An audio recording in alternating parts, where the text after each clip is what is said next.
자, 바로 본론으로 들어가 볼까요? 홍콩 건설사가 1조 원대 바이오 대어로 피닉스 아시아 홀딩스 티커명 PHOE가 나스닥을 뒤흔든 역대급 M&A 분석. 오늘 우리가 파헤쳐볼 이야기입니다. 진짜 영화보다 더 영화 같은 주식시장에서 좀처럼 보기 힘든 엄청난 기업 변신 스토리거든요. 생각해보세요. 굴착기 몰면서 홍콩에 흙먼지 날리는 공사장에서 집안을 다지던 작은 회사가 어느 날 눈을 떠보니 하루아침에 10억 달러 가치의 최첨단 바이오 기업으로 탈바꿈해 있는 겁니다. 이 믿기 힘든 퀀텀 점프의 과정, 그리고 그 이면에 아주 교묘하게 숨겨져 있는 자본시장의 치밀한 전략들을 지금부터 낱낱이 해부해 보겠습니다. 오늘 다룰 이 시장의 엄청난 열기, 아니 거의 광기에 가까운 이 현상을 제대로 이해하려면 일단 이 어마어마한 숫자부터 짚고 넘어가야 합니다. 1700%, 네, 제 눈을 의심했습니다. 피닉스 아시아 홀딩스, 즉 PHOE의 최근 12개월 주가 상승률이에요. 17%도 아니고 170%도 아님 무려 1700%입니다. 주식시장에서 흔히 말하는 10배거, 그러니까 10배 수익 나는 종목을 찾는 건 우리 모두의 꿈이잖아요. 그런데 그저 건축 기초공사나 하던 평범한 회사의 주식이 어떻게 1년 만에 이렇게 비현실적으로 수직 상승을 할 수 있었을까요?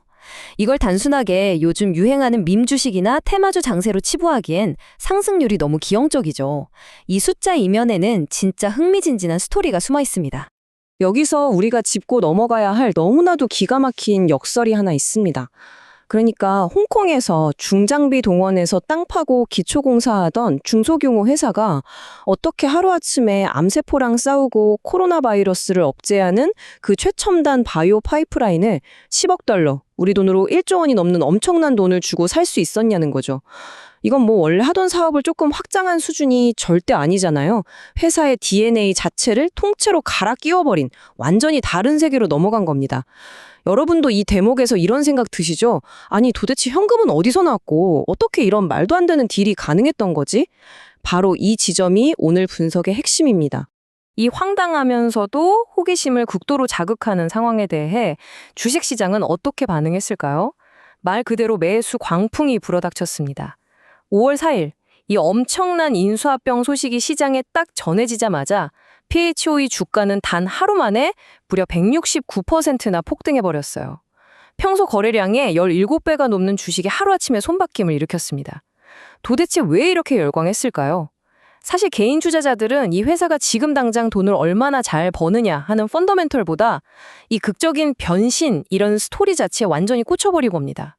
지루하고 딱딱한 건설업에서 인류의 질병을 고치는 혁신적인 바이오테크로의 전환. 이거 월스트리트가 환장하는 완벽한 서사거든요. 복잡한 재무제표 숫자는 일단 뒷전이고 무한한 가능성이라는 그 내러티브가 투자자들의 마음을 완벽하게 훔쳐버린 순간이었습니다. 자, 이 대목에서 이 회사가 과거에 했던 일과 이제 앞으로 할 일을 한번 나란히 놓고 비교해보면 정말 기가 막힙니다. 원래 피닉스 아시아의 본업은 윈필드 엔지니어링이라는 자회사를 통해서 홍콩의 집안을 다지는 하부구조 공사였어요. 연매출이 한 576만 달러 정도? 탄탄하긴 한데 규모도 아주 작고 성장성의 한계가 뚜렷한 회사였죠. 근데 이들이 방금 꿀꺽 삼킨 ACEA 파마를 볼까요? 암, 자가면역 질환, 심지어 코로나19 치료제까지 개발하는 임상 단계의 첨단 바이오 기업입니다. 공사장의 안전모와 작업화에서 갑자기 무균 연구실의 흰 가운과 현미경으로 훅 건너뛴 거죠. 여러분이 들으시기에도 흙먼지 날리던 공사판에서 최첨단 연구실로 점프한 이 갭이 진짜 엄청나게 크게 느껴지시지 않나요? 그렇다면 10억 달러라는 막대한 현금도 주고 있지 않던 이 작은 건설사가 도대체 어떻게 이런 딜을 성사시켰는지 그 속내를 들여다볼 시간입니다. 엄청나게 복잡해 보이는 미국 SEC 공시 자료를 딱 3가지 단계로 심플하게 쪼개서 설명해 드릴게요. 잘 따라와 보세요. 첫째, 피닉스 아시아가 주당 10달러짜리 가치로 무려 1억 주의 새로운 주식을 막 찍어냅니다. 둘째, 그 갓 찍어낸 사주식들을 거대한 제약사인 사일렉스라는 곳에 넘겨주고 그 대가로 사일렉스의 자회사인 ACA 파마의 지분 100%를 통째로 받아옵니다. 색재, 이 거래가 끝나면 어떻게 되느냐? 원래 모기업이었던 사일렉스가 나스닥에 상장된 피닉스 아시아 합병법인의 지분 82%를 쥐게 됩니다. 네, 감이 오시죠? 겉으로는 작은 상장사가 거대한 비상장 대여를 삼킨 것처럼 포장했지만 실질적으로는 덩치 큰 대여가 작은 상장사의 껍데기만 쏙 입고 나스닥 증시에 직행해버린 전형적이고도 아주 교묘한 우회 상장 기법인 겁니다. 자, 그러면 피닉스 아시아는 그 막대한 지분을 내주면서 도대체 뭘 손에 쥐었을까요? 그냥 이름만 번지르르 한 빈 껍데기가 아닙니다. 이들이 손에 넣은 파이프라인 목록을 한번 쭉 훑어볼까요? 진짜 알짜배기들입니다. 무려 임상 3상을 완료한 코로나19 경구용 치료제 올고트렐비르를 통째로 가져갔어요. 이 약물이 바이러스 복제도 막고 세포 침투도 동시에 막는 이중 억제 기전이 있어서 학계에서 엄청나게 주목받았거든요. 거기다 중국에서 임상 3상 진행 중인 비소세포 폐암 치료제 아비버티닙처럼 시장 규모 자체가 거대한 굵직한 파이프라인도 챙겼고요. 더 대박인 건 그냥 연구자료만 달랑 가져온 게 아니라 중국 현지에 있는 대규모 제조시설이랑 연구 인프라까지 싹 다 확보했다는 겁니다. 상용화만 딱 터지면 그야말로 수억 달러짜리 캐시카우가 될 무기들을 단숨에 장착한 셈이죠. 이런 어마어마한 파이프라인을 손에 넣었다는 소식이 퍼지니까 개미 투자자들 반응이 어땠겠습니까? 소셜미디어나 주식 게시판은 그야말로 폭발했습니다. 투자 심리가 순식간에 극단적 강세로 확 쏠려버렸죠. 미국의 유명한 주식 토론 플랫폼인 스톡트위치를 보면요. 어떤 투자자는 이 거래를 두고 이건 이제 겨우 시작일 뿐이다 라면서 진짜 어마어마한 기대감을 내비치더라고요. 홍콩의 조그만한 건설사에서 글로벌 신약 개발사로의 극적인 변신, 이 서사가 개인 투자자들의 상상력과 탐욕에 완벽하게 불을 지핀 겁니다. 하지만 우리는 여기서 잠깐 멈춰서서 스스로에게 물어봐야 합니다. 지금 시장을 휘감고 있는 이 엄청난 기대감, 이거 진짜 객관적인 수치와 성공 확률에 기반한 걸까요? 아니면 그저 너무나도 완벽하게 짜인 스토리에 취해버린 맹목적인 믿음일까요? 이 질문에 답하기 전에 우리는 이 미친 듯한 주가 광풍에 은근슬쩍 기름을 부었을지도 모르는 주식시장의 아주 황당하고 기이한 해프닝 하나를 짚고 넘어가야 합니다. 여러분, 이 두 기업 이름을 한번 나란히 놓고 생각해 보시죠. 우리가 지금 계속 이야기하고 있는 나스닥의 피닉스 아시아와 이스라엘 텔아비브 증권거래소에 상장된 자산 2천억 달러 규모의 거대한 금융공룡 피닉스 파이낸셜. 진짜 하필이면 이 두 회사가 POHOE라는 완전히 똑같은 티커명을 쓰고 있습니다. 근데 마침 비슷한 시기에 저 이스라엘 금융회사가 글로벌 자본이 쏟아져 들어오는 MSCI 세계지수에 편입된다는 초대형 호재가 터졌었거든요. 알고리즘 매매봇이나 해외 주식 이름에 익숙하지 않은 성급한 개인 투자자들이 이 두 회사를 헷갈려서 매수 버튼을 마구 눌러댔을 가능성, 이거 절대 배제할 수 없습니다. 자, 시장의 과열된 분위기나 티커가 똑같아서 생긴 해프닝 같은 겉이야기는 여기까지 하고요.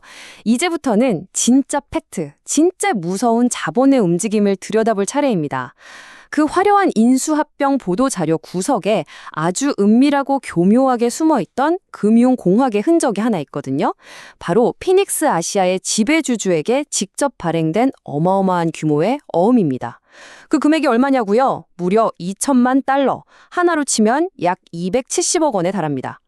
우리가 화려한 파이프라인의 성공 가능성도 물론 따져봐야 했지만 우리의 소중한 투자금을 지키려면 표면적인 호재 뒤에 시커멓게 도사리고 있는 이 거대한 자본의 흐름과 숫자들을 절대 놓치면 안 됩니다. 이 2천만 달러짜리 어흠, 이게 도대체 무슨 의미인지 아주 쉽게 풀어드릴게요. 그러니까 피닉스 아시아가 이번 딜을 하면서 자문이랑 거래 지원 서비스를 해줬다는 핑계로 자사 지배주주한테 무이자 대출 형태로 이 어흠을 딱 끊어준 겁니다. 근데 여기서 진짜 소름 돋는 포인트가 뭔지 아세요? 이 어흠은 만기가 됐을 때 현금으로 갚는 게 아니라는 겁니다. 나중에 주당 10달러라는 고정 가격으로 회사 주식으로 싹 다 바꿀 수 있는 막강한 권리가 붙어 있어요. 다시 말해 지배주주 입장에서는 지금 당장 현금 단 한 푼도 안 들이고 나중에 회사 지분을 200만 주나 더 늘릴 수 있는 그야말로 완벽한 무임승차 티켓을 챙긴 겁니다. 일반 개미 투자자들의 지분 가치를 소리 없이 아주 합법적으로 갉아먹는 진짜 무섭고 영리한 재무 설계인 거죠. 자, 그러니까 여러분, 이 화려한 장밋빛 전망에 취하기 전에 우리가 아주 냉정하게 이 치명적인 리스크들을 따져봐야 합니다. 첫째, 방금 말씀드린 그 1억 주의 엄청난 신주 물량, 거기에 2천만 달러짜리 내부자 어음까지 나중에 다 주식으로 전환된다? 기존 주주들 지분 가치는 무섭게 쪼그라드는 겁니다. 문자 그대로 물타기 당하는 거죠.